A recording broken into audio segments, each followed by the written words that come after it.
Boa tarde aos alunos e aos demais que não são os alunos da turma. Olá, seja qual for o horário que você estiver assistindo esse vídeo que vai ser postado.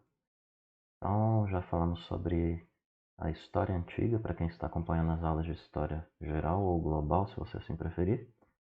E aqui a gente passa, já tem umas 2 aulas, imagino eu, até onde eu estou lembrado, que entramos na temática daquilo que é conhecido como Idade Média. E aqui a gente vai começar a tratar mais naquilo que a gente diz de Idade Média Europeia, ou Idade Média considerando a Europa. E para a gente falar sobre esse assunto, eu introduzo aqui o número da lição 11, Europa Feudal. E a gente começa dizendo aqui que entre os séculos 2 e 6, a gente, só para recapitulação, observou que existiram migrações, invasões daqueles povos chamados germânicos, que para os romanos eles eram chamados de bárbaros, porque todo mundo que não é romano é bárbaro na ótica deles, né? Mas estudando hoje, os historiadores têm buscado não falar mais de povos bárbaros, mas sim de povos germânicos, que acabaram invadindo então os domínios do Império Romano, e esse processo acaba por contribuir para a desestruturação do Império Romano, ao mesmo tempo que promove uma mescla de culturas entre os romanos e esses povos germânicos, que são vários, e a gente vai observar isso aí mais à frente. E a cultura desses povos germânicos e da sociedade feudal, a gente também vai fazer definições sobre o que é feudo, feudalismo, essas coisas, fazem parte de um longo caminho da formação da Europa. E para a gente tratar aqui da questão, a gente introduz o primeiro tópico, que é conceito e preconceito quanto à Idade Média. Tem que lembrar que é uma periodização, uma maneira de você dividir a história. E, assim como tudo na história, isso também é uma interpretação, a maneira como você divide a história. Ela acaba sendo propagada de maneira social, de acordo com os estudiosos, uma forma de convenção social.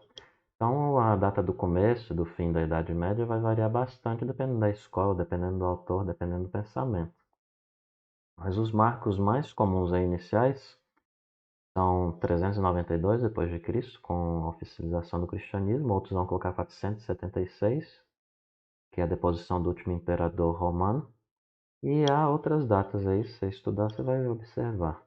E quanto ao fim, eu vou trazer aqui 2 datas que são as principais. 1453, com a tomada de Constantinopla pelos turcos. Outros vão estender esse período aí do fim da Idade Média a 1492, com a chegada de Colombo à América. E Jacques de Goff, melhor falando, né? Nome francês. Além dessas periodizações aí, ele traz um conceito de longa Idade Média que vai do século IV, com o declínio do Império Romano, até o século XVIII, Revolução Industrial. Então ele pega o fim mais além, né? Então é um período muito longo e ele não é homogêneo, obviamente. E assim nós temos, por consequência, vários historiadores com várias subdivisões, até mesmo do estudo da Idade Média. E as várias possibilidades aí, destaque é dado à divisão no sentido de Alta Idade Média, que começa aí no século V até o século X, de acordo com a tradição clássica, e a Baixa Idade Média, que vem depois, do século de número 11 ao século de número 15. Só para você lembrar e decorar um pouco isso aí, você lembra do Nilo, o Alto Egito, o Baixo Egito. O Alto Egito não está em cima, no norte, o Alto Egito está no sul. Então o alto vem antes como um rio e vai descendo e as águas vão ficando mais fortes. Mais ou menos assim a divisão da Idade Média, né? E aí Baixa Idade Média vem depois. E baixa aqui não significa que é irrelevante ou coisa assim, e alto acima ou superior. Tanto é que aqui alto é mais antigo e baixa é mais um período posterior. Então durante muito tempo, nos preconceitos que a gente falou, a gente ressalta aqui que a Idade Média ela foi chamada por muitos de Idade das Trevas, uma era obscura, qual teria existido na Europa Ocidental um retrocesso nas atividades intelectual, artística e econômica. E a gente observando a história medieval, a gente sabe que não é bem isso. De acordo com Carlos Arthur Nascimento, um pedagogo alemão, Christoph Keller, em latim Cellarius, consagrou a divisão da história ocidental em antiga, medieval e moderna, e também a ideia que se generalizou sobre o período medieval. Escreveu 3 manuais, um de História Antiga, outro de Idade Média e um de História Nova. E a Idade Média para ele vai do Imperador Constantino até a tomada de Constantinopla pelos turcos. Em vez da primeira data adotarmos a da tomada de Roma pelo chefe Germano Odoacro, em 476 teremos a periodização corrente das escolas. Também fixou a ideia de que esse período intermediário entre a antiguidade e modernidade nada produziu de importante. E aí, dentro dessa ótica de Celário, só então um período, a Idade Média, não só estéril, mas de retrocesso, a Idade das Trevas. E atualmente ainda existem pessoas que associam esse termo medieval a ideias de retrocesso, intolerância, intransigência, imobilidade e obscurantismo também. Essas imagens aí são valores, obviamente, que não correspondem às pesquisas mais atuais dos historiadores medievalistas, que acabam aí revelando produções culturais, artísticas, científicas e tecnológicas do período, bem como as transformações políticas e econômicas da época medieval.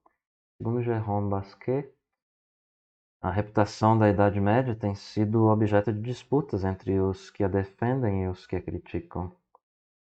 E aí ele vai pegar e falar que a questão é escapar da caricatura sinistra e também da idealização romântica.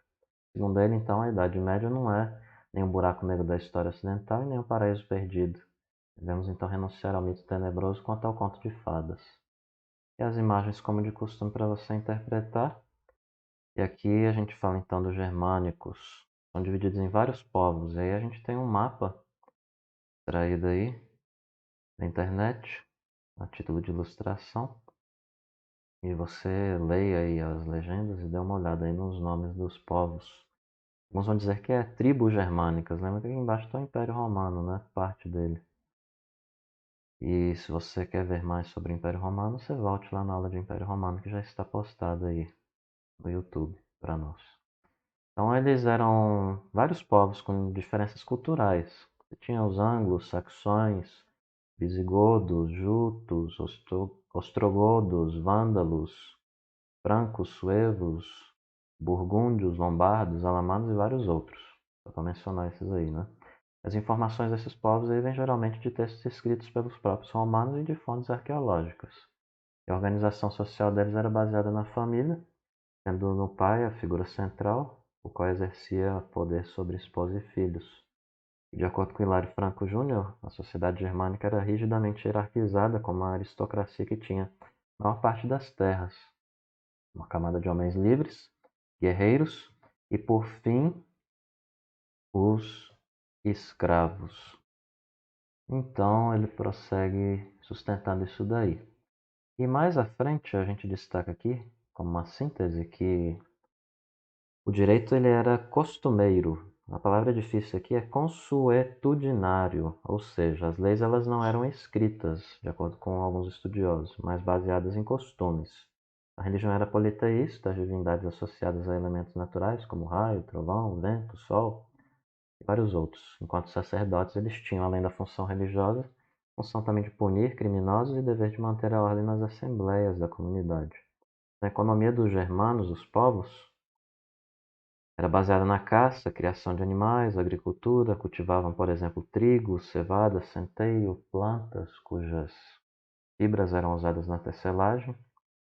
E indo mais adiante, nós temos aqui então outro mapa com as questões de migrações, invasões e questões relacionadas. Isso é um mapa sintetizado, obviamente. Vou só tirar aqui meu rosto para você conseguir ler o que está escrito aí na parte da legenda. Só um momento.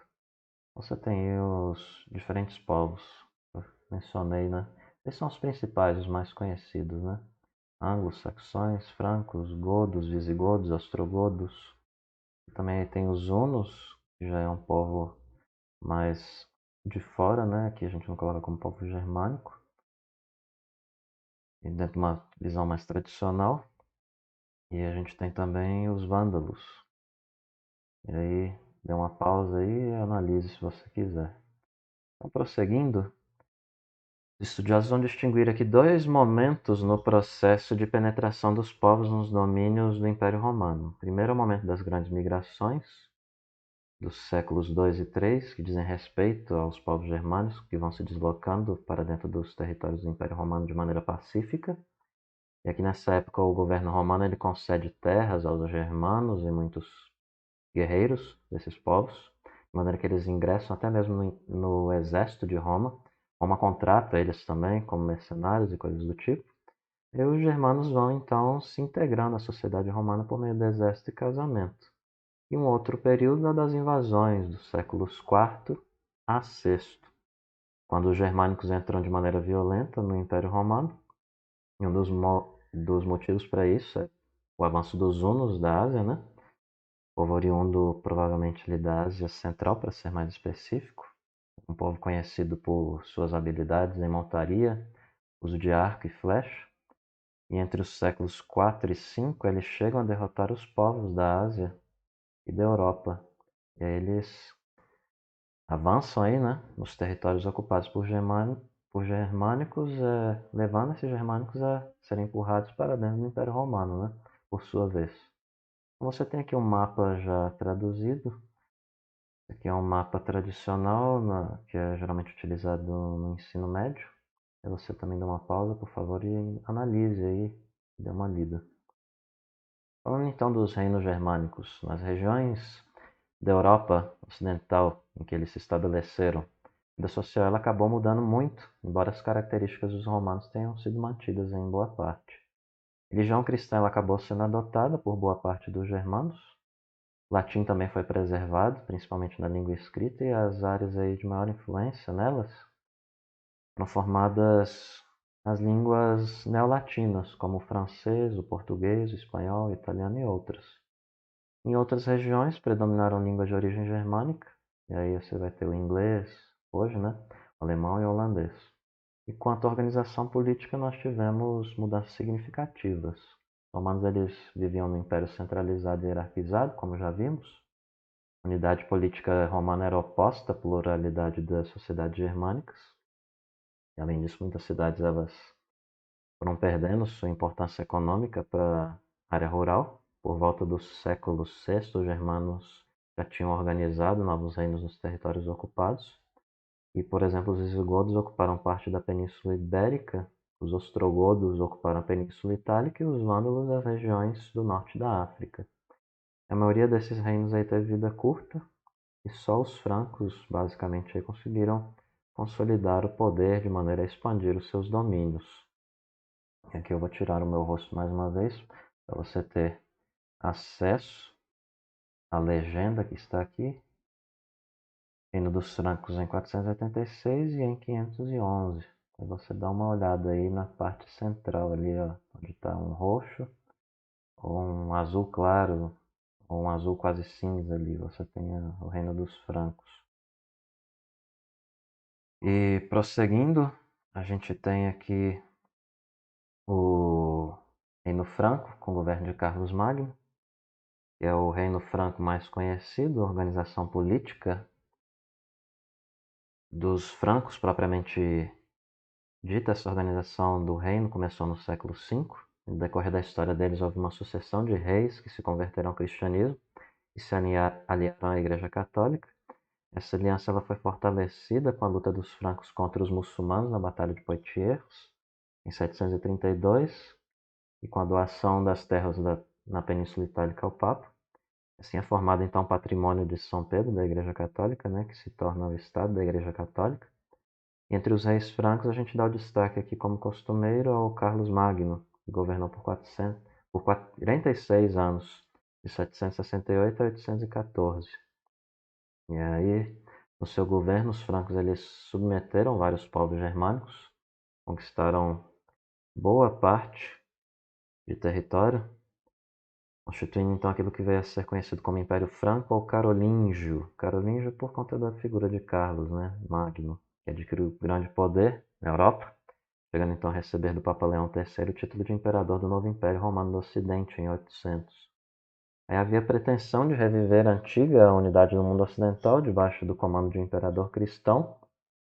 Aí a Igreja Católica querendo proteção de um soberano cristão que possibilitasse então a expansão do cristianismo, entra aí um acordo com Carlos Magno e vice-versa, né? Carlos Magno também se aproveita disso por parte da Igreja Católica. Então aqui, ó, está aqui Império de Carlos o Grande, pode ser outro nome, né? Carlos Magno, Carlos o Grande, essa região aqui. Lembrando aqui que nessa época a gente tem aqui o avanço árabe, né, que veio de baixo, se a gente viu a aula lá, você presta atenção na aula do mundo islâmico, eles vêm desde o Oriente Médio, desde a Península Arábica, Arábia, dominando aqui o norte da África, e avançam aqui pelo estreito aqui, e vão dominando tudo aqui. E aqui atualmente Portugal, essa região pequena, e Espanha, e aqui a gente tem, de maneira geral, toda essa questão aí da época propriamente dita que estamos tratando. O Império Carolíngio ele não tinha uma capital fixa. A sede era onde estava o imperador e sua corte. E para administrar esse vasto império, Carlos Magno ele estabelece várias normas jurídicas conhecidas como capitulares. Essas normas elas reuniam os usos e costumes do império. E aí Carlos Magno também conta com a ajuda de muitos funcionários e nobres, como condes responsáveis pelos condados e os marqueses, responsáveis pelas marcas. São os territórios situados nas fronteiras do império. E você também analisa esse mapa com a respectiva legenda e prossigamos. Muitas vezes, então, os condes e marqueses eles recebiam essas terras do imperador em beneficium, ou seja, um sistema em que podiam desfrutar de terras doadas em troca da fidelidade e prestação de serviços ao monarca. Esses nobres eles tinham, por exemplo, a função de convocar e organizarem tropas, cobrarem tributos e zelarem pela manutenção de estradas e pontes, e assim eles passaram a exercer o poder local, sendo supervisionados pelos missi dominici, os imperadores do rei, falando de maneira bem portuguesa mesmo. Então, Carlos Magno ele impulsiona o desenvolvimento cultural do império. Esse estímulo abrange as letras, as artes, as plásticas, a educação, alcançando um grande vigor ali na metade do século IX. Aí alguns historiadores eles chamam esse período aí de Renascimento Carolíngio, e que a gente tem que deixar um pouco aquela ideia, de acordo com alguns estudiosos, de que Renascimento só foi lá no período da modernidade. Até porque não, a gente tem vários renascimentos antes daquele grande renascimento que foi conhecido como Renascimento. E nessa época aqui específica do Renascimento Carolíngio, o imperador ele protege artistas, ele incentiva a abertura de escolas, mosteiros, e é durante esse renascimento aqui que escribas e escolas e os mosteiros eles coletam, copiam, traduzem manuscritos antigos e isso aí contribui para a preservação e transmissão da cultura antiga clássica. Boa parte do conhecimento que nós temos da literatura greco-romana hoje se deve a esse trabalho aí desse pessoal, né? Aqui eu trago para você um documento de 796 do imperador Carlos Magno e está relacionado aqui também à figura do Papa Leão III, quando firmaram um acordo. E eis o que está escrito. Como eu fiz um pacto com o bem-aventurado, ou seja, feliz, predecessor Adriano I de vossa santa paternidade, eu quero estabelecer com vossa santidade um pacto inviolável de fé e caridade para que a graça divina obtida pelas preces da vossa santidade apostólica e bênção apostólica possa me seguir por toda parte, para que, se Deus quiser, a Santíssima Sé da Igreja Romana seja sempre defendida pela nossa devoção. Nosso dever é, com a ajuda da divina piedade, defender por toda parte, com as armas, a Santa Igreja de Cristo, tanto de incursões investidas pagãs, como de devastações de fiéis, e fortificá-la no exterior e interior dela, mas pela profissão de fé católica. É vosso dever, Santíssimo Padre, erguer as mãos para Deus, como Moisés, para ajudar nosso exército, de maneira que, por vossa intercessão e vontade e graça de Deus, o povo cristão tenha para sempre a vitória sobre os inimigos do seu santo nome, e o nome do nosso Senhor Jesus Cristo seja glorificado em todo o mundo. E aí, falando de pós-morte de Carlos Magno, em 814, seu filho Luís I ele assume o poder, e apesar dos vários problemas políticos, como a excessiva influência do clero sobre o rei, o império ele continua unido. Com a morte de Luís I, em 840, seus filhos Carlos, Luís e Lotário eles passam a disputar o poder, travando um conflito interno desgastante. Aí, pelo Tratado de Verdun, assinado em 843, eles dividem entre si o território carolíngio. A divisão do poder entre os filhos de Luís I é acompanhada então por crescente independência e autonomia dos administradores locais. E a partir do século IX, depois de um longo período de invasões externas, o território da Europa começa a sofrer novos ataques nas frentes leste, norte e sul. O leste ele é invadido, por exemplo, por magiares húngaros, que se estabelecem na região dos Cárpatos, onde fundam um reino chamado aí Hungria, né? Nós conhecemos, e foram cristianizados ao país, melhor dizendo, né? O norte sofre a invasão dos vikings escandinavos, que realizaram ataques às áreas locais do litoral europeu. Aqui vai uma indicação de série, se você gosta de série em vez de filme, que é a série Vikings. Apesar de as roupas e as questões não serem assim tão realistas, né, você dá para ter uma noção de questões históricas gerais e da questão religiosa também, bem interessante. Você pode pesquisar na internet para título de crítica, né? Porque já tem muita coisa escrita sobre essa série aí. Não é uma série tão nova, né?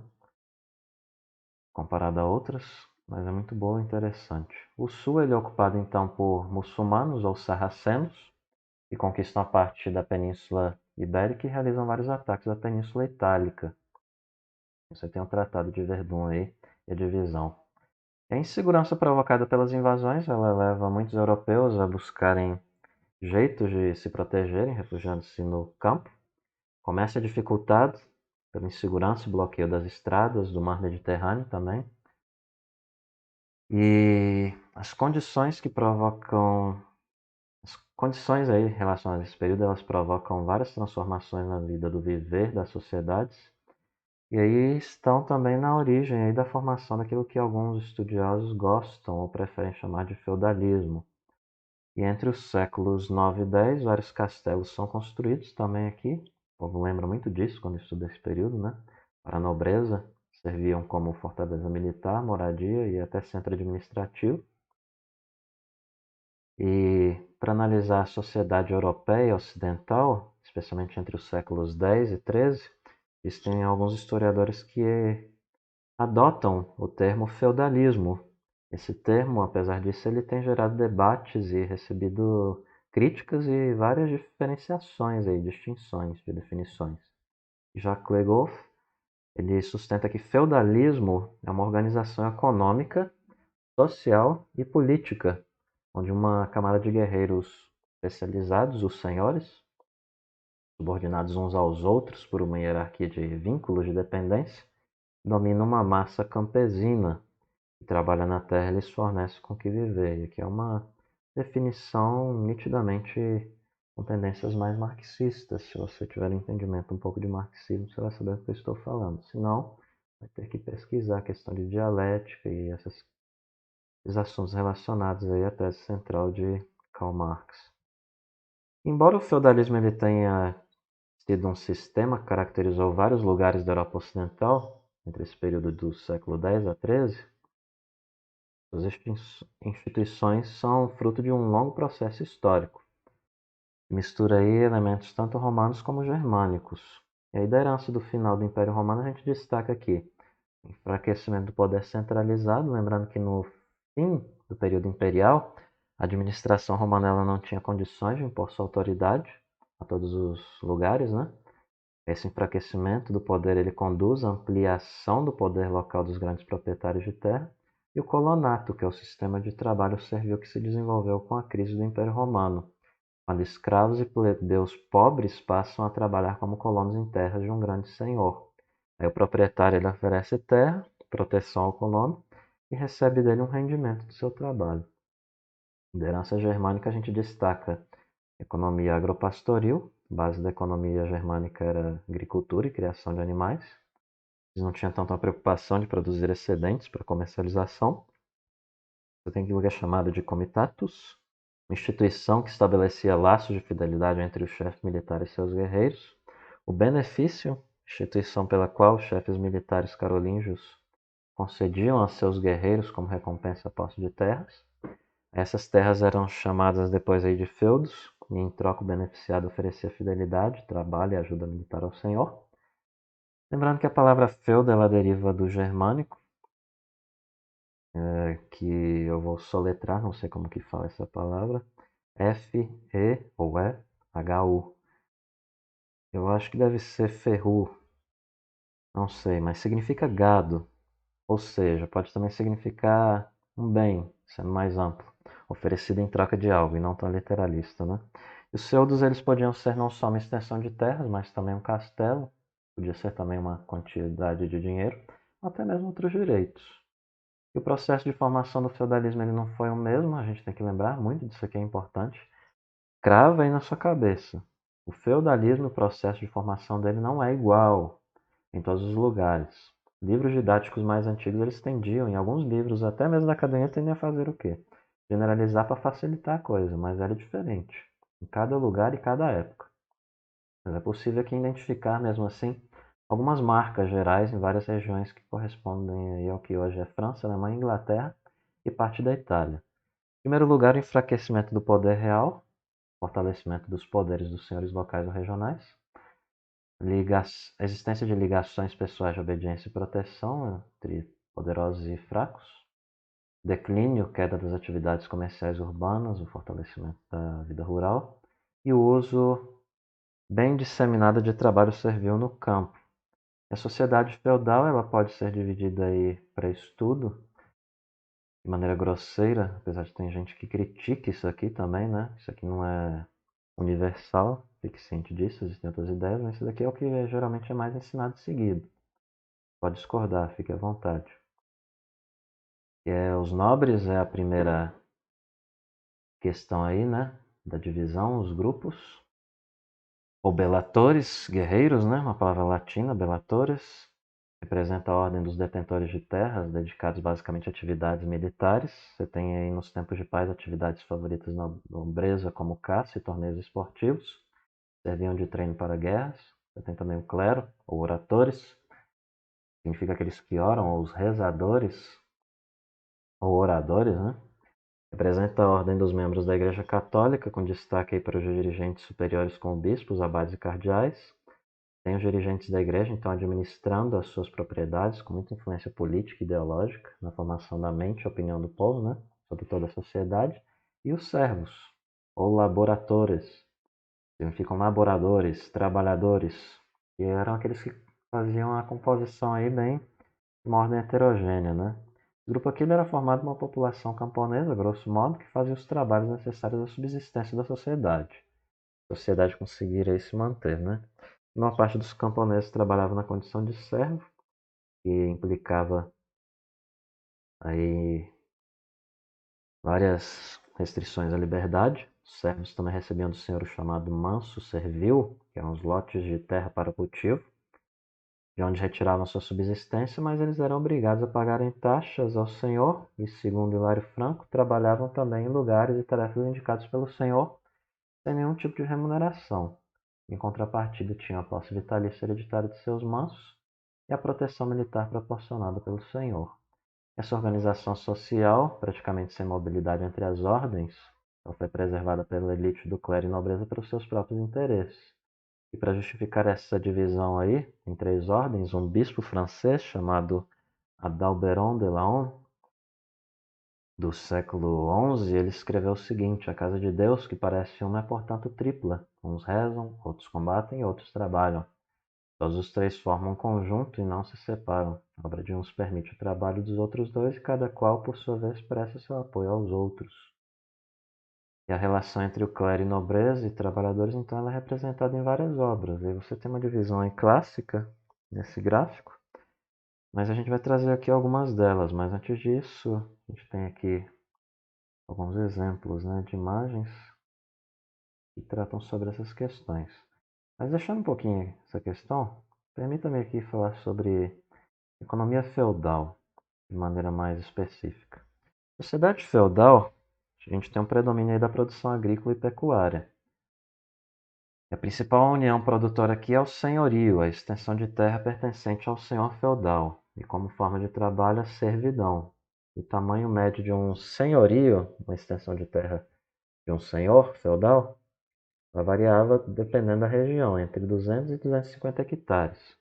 E cada um ele tinha uma produção aí desses senhorios variada de cereais, carnes, leite, manteiga, farinha, vinho, roupa, utensílio doméstico e várias outras coisas. Uns produtos como o sal, metais, eles eram usados para criação, confecção de armas e instrumentos, que vinham de fora. E o senhorio ele era dividido em três grandes áreas: campos abertos, com os bosques e pastos de uso comum, onde os servos podiam recolher madeira, coletar frutos silvestres, soltar animais. Mas eles não podiam caçar certos animais como o cervo e o javali. Por quê? Porque isso era um direito do senhor que caçava. E lembrando que isso era até mesmo como um treinamento para guerras, né? Reservas senhoriais são terras exclusivas do senhor feudal e eram cultivadas alguns dias por semana pelos servos para cumprirem a obrigação devida ao senhor, e é conhecida aqui como corveia, e tudo que era produzido nessas reservas pertencia ao senhor. Você tem os mansos serviços também, terras usadas por servos divididas em lotes chamados tenências, das quais retiravam sustento e recursos para cumprir as obrigações devidas aos senhores. E a gente destaca aqui que a economia feudal ela não era só agrária, também a gente tinha comércio, artesanato. O comércio era praticado em feiras locais, onde camponeses costumavam trocar seus excedentes de produção por artigos produzidos no artesanato urbano. E durante o feudalismo, o poder político ele foi controlado acima de tudo por senhores feudais, detentores de terras, os ditos feudos.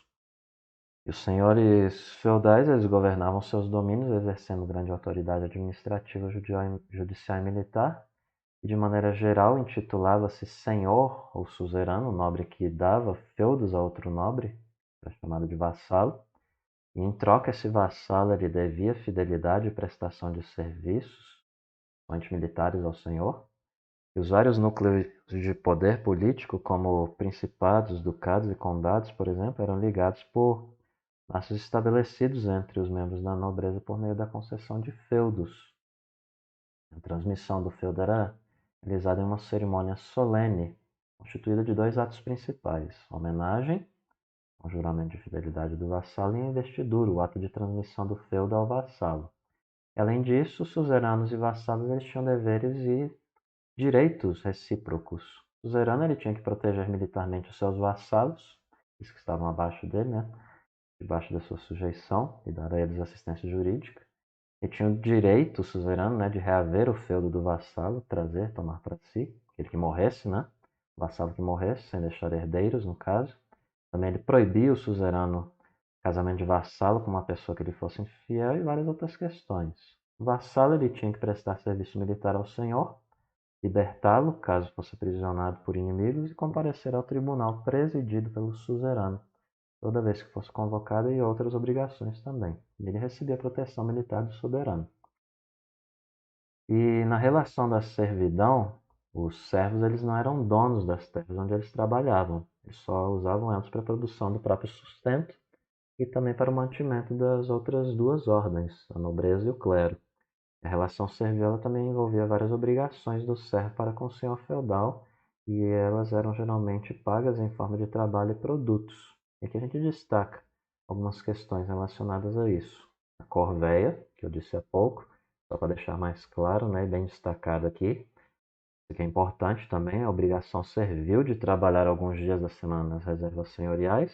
E esse trabalho podia ser feito na agricultura, criação de animais, construção de casas e outros edifícios ou benfeitorias. E você tem também a talha, obrigação servil de entregar parte da produção agrícola ou pecuária ao senhor feudal. A penalidade, por fim, que é a taxa devida ao senhor pelo uso de equipamentos e instalações do senhorio. A gente tem aqui os celeiros, fornos e moinhos, por exemplo. E prosseguindo mais um pouco, poder das senhoras. Como tem crescido esse interesse pelo papel da mulher no mundo antigo, medieval e na história moderna e contemporânea de maneira geral, José Rivair Macedo ele sustenta que muitas mulheres nobres exerciam os direitos de um senhor feudal e, por conseguinte, foram mais ou menos poderosas segundo a extensão dos domínios debaixo da posse delas. Geralmente eram viúvas, tutoras de filhos menores, e na França existiram pequenas e grandes senhoras feudais entre 1152 e 1284, na região da Champagne. Dos 279 possuidores de domínios territoriais, 58 eram mulheres, esposas de nobres, mas principalmente Viúvas tiveram de assumir responsabilidades aparentemente masculinas, precisaram conviver no meio masculino, e muitas conseguiam ir além dos papéis convencionais a que estavam destinadas e romper as barreiras definidas pelo sexo. Nós concluímos, como sempre, com umas questões, uma ou mais, né? E aí você pausa e dê uma lida em cada uma aí, na medida que for passando, vai pausando para não ver a resposta, como é o caso de agora. E temos mais outra questão hoje aqui, a gente vai ter mais. Temos muitas questões relacionadas a essa segunda aqui. E aí você pausa, tenta responder, refletir aí, consultar depois da resposta, se tiver dúvidas, insights aí, e tiram dúvidas, né? Também fácil de achar.